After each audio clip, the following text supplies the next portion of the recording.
آپ کے بہن بھائی آپ کو چھوڑ جاتے ہیں، آپ کی بیوی چھوڑ جاتی ہے، آپ کے شوہر چھوڑ جاتا ہے، بچے چھوڑ جاتے ہیں، ماں باپ چھوڑ جاتے ہیں، لیکن ایک در ایسا ہے جو آپ کو نہیں چھوڑتا، اور وہ خدا ہے۔ وہ خدا ہے جو آپ کو کبھی بھی نہیں چھوڑتا، وہ آپ کی نا امیدی میں بھی امید پیدا کرتا ہے، وہ اس حالت میں بھی آپ کا ہاتھ تھامتا ہے جس حالت میں آپ کو سب چھوڑ جاتے ہیں، اور وہ مصیبت کے دن پناہ گاہ ہے، اور وہ مصیبت کے دن پناہ گاہ ہے۔ یاد رکھیں، یہاں پر مجھے ایک بڑی خوبصورت بات یاد آ رہی ہے کہ آج مصیبت، بہت سی ایسی مصیبتیں ہیں جو ہم انسانوں نے خود تخلیقات کی ہے، خود بنائی ہے، خود اپنے سامنے رکھی ہے۔ بہت سی ایسی مصیبتیں ہیں جو ہم نے خود اپنے لیے پیدا کی ہوئی ہے۔ یاد رکھے، آج ان مصیبتوں سے ہم نے کیسے نکلنا ہے۔ مثال کے طور پر بائبل مقدس ہمیں یہ سکھاتی اور ہماری رہنمائی کرتی ہے، ہماری ہدایت کرتی ہے کہ ہم اپنے آپ کو کس طرح سے محفوظ رکھیں۔ دانا کی طرح یا بے وقوفوں کی طرح ہم نے اپنے آپ کو محفوظ کرنا ہے۔ یاد رکھیں، مثال کے طور پر آج اسمارٹ فون ہے، ایک اسمارٹ فون جو ہے وہ آپ کا 10,000 کا آتا ہے، اور ایک اسمارٹ فون ہے وہ آپ کا 40,000 کا آتا ہے۔ دونوں میں فنکشن وہی ہے، لیکن دونوں کے اخراجات جو ہیں وہ مختلف ہیں۔ 40,000 کا جو موبائل ہے اس کا 40,000 کا اخراجات ہے، جو 10,000 کا موبائل ہے اس کے 10,000 کے اخراجات ہیں۔ جب آپ کی سیلری 15,000 ہے اور آپ نے موبائل 40,000 کا لے لیا تو یاد رکھیں یہ وہ مسائل ہے، یہ وہ مصیبت ہے، یہ وہ پریشانی ہے جو آپ نے خود بڑھائی ہے۔ اب جب آپ کے پاس 40,000 کا ہے تو یاد رکھیں آپ کی بیوی اس سے پیچھے نہیں رہے گی، وہ بھی کہے گی جناب آپ نے 40,000 کا لیا ہے، کم سے کم مجھے تو 10-20,000 کا لے دیں۔ تو اس نے بھی 20,000 کا موبائل لے لیا۔ پھر آپ کے بچے ہیں، وہ آپ کو کہیں گے پاپا جی آپ کے پاس 16 میگا پکسل کیمرہ ہے، میرے پاس تو نہیں ہے، تو مجھ پر بھی کرم کی نگاہ کرے، مجھے بھی اتنے میگا پکسل کیمرہ لے۔ پھر آپ نے اخراجات کیا کیے؟ اپنے خود بڑھائے ہیں، یہ اخراجات آپ نے خود بڑھائے ہیں۔ اس لیے یاد رکھیں، ہماری چادر اتنی ہوتی ہے لیکن ہمارے قدم جو ہے وہ چادر سے ہمیشہ باہر ہوتے ہیں، اور جب ہمارے قدم چادر سے باہر ہوتے ہیں تب وہ ہمارے لیے مصیبت اور ٹھوکر کا باعث بنتی ہے۔ اس لیے میرے عزیزو یاد رکھیں، مصیبت کے دن وہ کیا ہے؟ پناہ گاہ ہے، اور جو مصیبت آپ خود اپنے لیے پیدا کرتے ہیں یاد رکھیں اس میں سے نکلنے کا رستہ بھی آپ کے پاس ہے۔ خدا نے دروازہ وہیں پر چھوڑا ہے، خدا نے رستہ وہیں پر رکھا ہے، خدا نے میرے اور آپ کے لیے انتظام وہیں پر کر رکھا ہے کہ ہم اپنے آپ پر غور کریں اور داناہ کی طرح چلیں۔ آمین، ہاللیلویہ۔ اس لیے میرے عزیزو یاد رکھیں، خدا مصیبت کے دن کیا ہے؟ پناہ گاہ ہے، اور اپنی مصیبتوں کو خدا کے تابع کر دیں۔ آج بہت مرتبہ ایسا ہوتا ہے کہ ہم بہت مرتبہ دعا کرتے ہیں، ہم بہت مرتبہ خدا سے التجا کرتے ہیں کہ خداوند تو میرے لیے یہ کر دے، مجھے کہیں سے پیسے مہیا کر، میں اس علاقے سے نکل جاؤں، میں اس شہر سے نکل جاؤں، میں کوئی اچھی جاب کر لوں، میں کچھ اچھا بزنس کر لوں۔ یاد رکھے، جب آپ نا امیدی کی زندگی جینا شروع کر دیں تو یاد رکھیں پھر آپ بحال نہیں ہو سکتے۔ آپ خدا میں پر امید رہیں، کہیں کہ خداوند مجھ پر یہ مصیبت ہے، مجھ پر یہ کمی ہے، مجھ پر یہ پریشانی ہے، میری جاب اچھی نہیں، میرا بزنس اچھا نہیں، میرا محلہ اچھا نہیں، میرا شہر اچھا نہیں، تو اسے بہتر کرے گا، کیونکہ وہ میرے اور آپ کے لیے پناہ گاہ ہے، اور وہ اپنی پناہ گاہ کو ہمارے لیے جاری کرنا جانتا ہے۔ یہاں پر مجھے بائبل مقدس میں سے بزرگ ایلیا دکھائی دیتے ہیں۔ یاد رکھیں، بزرگ ایلیا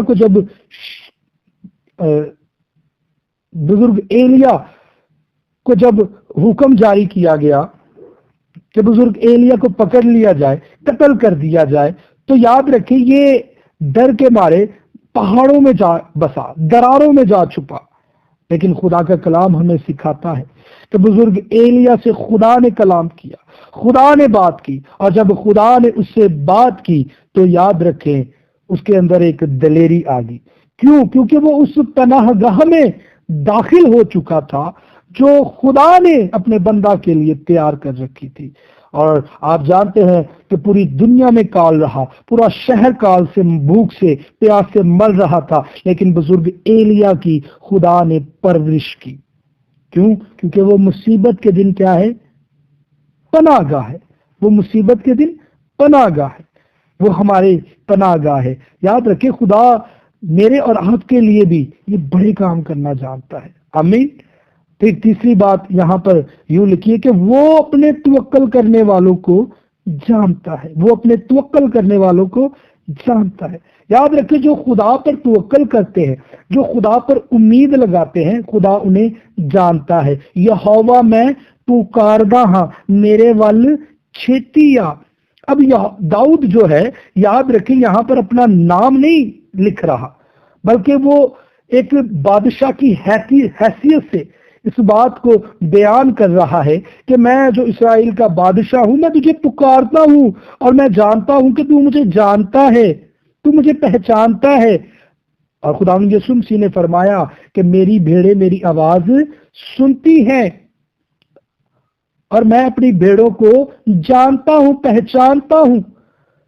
اس لیے میرے عزیزو یاد رکھیں، وہ اپنے توکل کرنے والوں کو جانتا ہے، انہیں پہچانتا ہے۔ اور خدا کے کلام میں یہ بھی لکھا ہے کہ میں نے تمہاری صورت اپنی ہتھیلی پر کھود رکھی ہے۔ خدا ہم سے واقف ہے۔ یاد رکھیں، خدا یہاں پر سوال یہ ہے کہ خدا کن سے واقف ہے؟ خدا ایمانداروں سے واقف ہے۔ خدا ان سے واقف ہے جو خدا کو اپنا چرواہا مانتے ہیں، جو خدا کو اپنا چرواہا جانتے ہیں۔ خدا ان سے واقف ہے اور خدا انہیں جانتا ہے، خدا ان کی پہچان رکھتا ہے۔ میرے عزیزو یاد رکھے، جب ہم بائبل مقدس میں سے، خدا کے کلام میں سے بنی اسرائیل پر غور کرتے ہیں، بنی اسرائیل نے میں کہتا ہوں کہ کیا دیا خدا کو؟ کچھ نہیں، لیکن خدا انہیں جانتا تھا۔ وہ جب بھی مصیبت میں ہوتے، وہ جب بھی دکھ کے اور پریشانی کے عالم میں ہوتے، تو خدا ان کے لیے راستے تیار کر دیتا، جنگل بیابان میں انہیں کھانا کھلاتا، من کھلاتا، چٹان ان کے ساتھ ساتھ چلتی پانی کے لیے۔ حالانکہ بنی اسرائیل نے کیا کیا؟ جگہ بجگہ خدا کی انکاری کی، لیکن خدا انہیں جانتا تھا۔ کیوں؟ کیونکہ خدا اپنے لوگوں سے کبھی بھی دستبردار نہیں ہوتا، اور وہ اپنے توکل کرنے والوں کو جانتا ہے۔ وہ جانتا ہے کہ یہ میری بیٹی مصیبت کے عالم میں ہے، وہ جانتا ہے یہ میرا بیٹا مصیبت کے عالم میں ہے، میں اسے بحال کروں گا۔ وہ اپنے توکل کرنے والوں کو جانتا ہے۔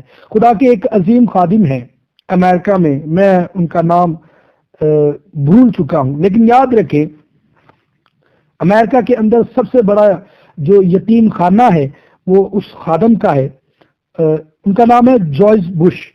اب یاد رکھیں، وہ اپنی کتاب میں لکھتے ہیں کہ ایک وقت میری خدمت میں، میری زندگی کے دوران ایسا آیا کہ میرے پاس بچوں کو کھلانے کے لیے خوراک نہیں، اور نہ ہی خوراک خریدنے کے لیے کچھ رقم میرے پاس موجود ہے۔ اب وہ بتاتا ہے کہ میرا سٹاف جو ہے وہ پریشان ہے، وہ بار بار میرے پاس آ رہا ہے کہ سر جی اب تو کسی کو فون کریں، اب تو کسی سے کہیں تاکہ وہ ہماری مدد کرے، کیونکہ کھانے پینے کے لیے اب کچھ چیز باقی نہیں رہی۔ وہ کہتا ہے کہ میں دعا کرنے لگا، میں خداون سے کہنے لگا، ہے خداون، جب سے میں پیدا ہوا ہوں، جب سے میں نے یہ خدمت شروع کی ہے، مجھے تو کھلاتا رہا ہے، میری پرورش، میرے بچوں کی پرورش، میرے سٹاف کی پرورش، میری پرورش تو کرتا رہا ہے، اور میں ایمان رکھتا ہوں کہ یہاں پر بھی تو ہی کام کرے گا، اور آگے مستقبل میں بھی تو ہی کھلائے گا، تو میری مدد کرے گا۔ اور وہ دعا کرتا رہا، اور وہ فرماتے ہیں کہ جب میں نے آمین کی تو میرا دروازہ کھٹکھٹایا گیا، سامنے ایک لیڈی آئی، اس نے کہا، پادری صاحب، میں کسی دوسرے ملک سے آئی ہوں اور مجھے ایک امانت آپ کے لیے دی گئی کہ یہ میں آپ کو لوٹاؤں، لیکن میں معذرت چاہتی ہوں کہ میں آپ کو نہیں دے پائی، لیکن آج صبح مجھے یاد آیا اور میں فوری طور پر یہ آپ کی امانت لے کر آئی، اور یاد رکھے وہ امانت ایک بڑی رقم تھی۔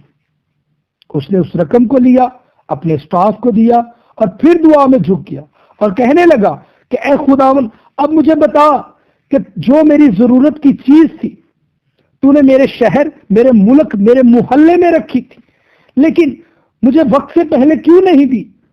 یاد رکھے خدا نے اس سے کلام کیا کہ میں تجھے جانتا ہوں، میں تجھے جانتا ہوں، اگر میں پہلے تجھے دے دیتا تو شاید تجھے اس کی قدر نہ ہوتی، تیرے سٹاف کو قدر نہ ہوتی، تیرے بچوں کو قدر نہ ہوتی، لیکن تجھے میں نے وقت پر دی ہے، اس سے تیرے اور تیرے سٹاف اور تیرے بچوں کی ایمان کی تقویت ہوگی۔ ہاللیلویہ۔ اس لیے یاد رکھیں، خدا اپنے توکل کرنے والوں کو جانتا ہے اور ان کی مدد کرتا ہے۔ یہ خدا کا رحم ہے، یہ خدا کا فضل ہے، یہ خدا کا ترس ہے جو اپنے لوگوں پر وہ کرتا ہے۔ ہو سکتا ہے کہ ان دنوں آپ سوچتے ہوں کہ خدا نے تو مجھے چھوڑ دیا ہے، اب خدا مجھ سے بات نہیں کر رہا، اب خدا مجھ سے کلام نہیں کر رہا۔ میرے عزیزو، میں آپ سے کہنا چاہتا ہوں کہ خدا آپ کو جانتا ہے اور وہ آپ پر اپنی مرضی کو پورا کرنا جانتا ہے۔ ہاللیلویہ۔ خداوند بھلا ہے اور مصیبت کے دن وہ کیا ہے؟ پناہ گاہ ہے، اور وہ اپنے توکل کرنے والوں کو جانتا ہے۔ یہ تین باتیں ہیں، میں سمجھتا ہوں کہ یہ تین باتیں جس زندگی کے اندر موجود ہیں وہ زندگی کوئی عام زندگی نہیں ہو سکتی، وہ زندگی خدا کی تابع داری میں، خدا کی وفاداری میں زندگی ہوگی، اور خدا اس زندگی کو ہمیشہ برکت دیتا ہے۔ God bless you. خدا آپ سب کو بڑی برکت دے۔ آمین۔